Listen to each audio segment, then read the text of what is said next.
Phone scroll করতে করতে হঠাৎ দেখলাম আলুর ধোসার একটা ভিডিও আসলো। তাই আর দেরি না করে দৌড়ে গেলাম রান্নাঘরে আলুর ধোসা বানাতে। এই রেসিপিটার মূল উপকরণ ছিল আলু আর সুজি। আমি ঝটপট আলুগুলোকে কুচি কুচি করে ব্লেন্ডারে দিয়ে দিই এবং একবার ব্লেন্ড করার পরেই তার মধ্যে সুজি দেই। আর সুজির সাথে দিয়ে দেই আদা রসুন এবং কাঁচামরিচ। এবার একটা বাটিতে ব্লেন্ড করা সেই উপকরণগুলোকে ঢেলে নেই আর তার মধ্যে দিয়ে দিই সব ধরনের মশলা।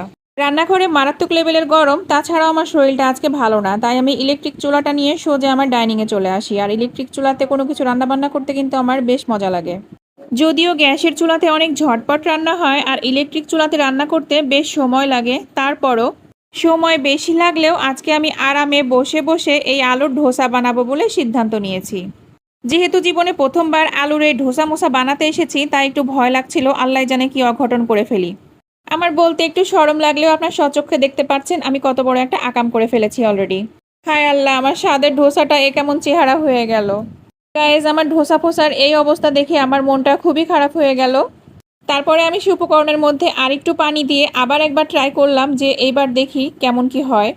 আমি একটু ছুঁচা প্রকৃতির মানুষ, মনটা ছুঁছু করছিল, খেয়ে দেখতে ইচ্ছা করছিল স্বাদের ধোসাটার স্বাদ কেমন হয়েছে, কিন্তু মুখে দেওয়া মাত্রই আমার একটুকু ভালো লাগে নাই। মনে মনে বারবার একটা কথাই বলছিলাম, আল্লাহ কি পাপ করলাম আমি এই ধোসা ফোসা বানাতে এসে। এর চেয়ে ভালো ছিল অল্প একটু লুডুস রান্না করে যদি খেয়ে ফেলতাম। তবে কি জানেন, জীবনে আপনি তখনই শিখবেন যখন আপনি ঠকে যাবেন। যেহেতু আমি আজকে ধোসা বানাতে গিয়ে ফেল করলাম আর এতগুলো আলু সুজির পেস্টকে কি করব, তাই আলু সুজির পেস্টের মধ্যে আটা দিয়ে সুন্দর করে মাখিয়ে চাখিয়ে প্যানে ছোট ছোট পিঠা আকারে ভাজতে শুরু করলাম। এই পিঠাগুলো যখন আমি ভাজাভাজি করছিলাম তখন আমি মনে মনে বেশ আত্মবিশ্বাসী ছিলাম যে আমার এই পিঠাগুলো ভালো হবে। এত কষ্ট করে যখন ধোসাটা বানাইলাম আর সেটা যদি না খাই তাহলে কেমন হয়। কোনো খাবার ফেলে দেয়া বা নষ্ট করাটা আমি একদমই পছন্দ করি না। চুলার সামনে বসে বসে মনে মনে দুঃখও পাচ্ছিলাম, আবার হাসি আসছিল যে কি করতে গেলাম আর কি করলাম। আমি এটাও চিন্তা করছিলাম আমি যেই রেসিপিটা ফলো করলাম সেখানে আমি কি ভুল করলাম। রেসিপিতে যা যা করা হয়েছিল আমি তো ঠিক তাই তাই করলাম, তারপরও আমার সাথে কেন এমনটা হলো বলেন তো। এই পিঠাগুলো ভাজতে ভাজতে বারবার আমার মায়ের কথা মনে হচ্ছিল। আমার মা যখন কোনো কিছু তৈরি করতে গিয়ে সেই জিনিসটা করতে পারতো না তখন একটা ডায়লগ দিত, আর সেই ডায়লগটা হলো, করতে গেলাম চিথাই পিঠা হয়ে গেল ধাপড়া। কিন্তু একবার না পারিলে দেখো শতবার। আজকে আমি ফেল করেছি তো কি হয়েছে, পরবর্তীতে আমি আবার একবার ট্রাই করব। ইনশাল্লাহ মজাদার ধোসা আমি একদিন বানিয়ে খাবই খাবো।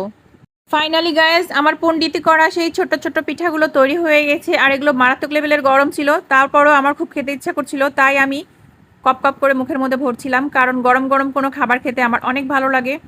আমি এই গরম গরম পিঠাগুলো খাচ্ছিলাম আর মনে মনে ভাবছিলাম, আল্লাহ এর পর থেকে কোনো উল্টাপাল্টা খাবারের ভিডিও যেন আমার সামনে না আসে, যেটা দেখে আমি এরকম পণ্ডিতি করতে এসে বিপদে পড়ি।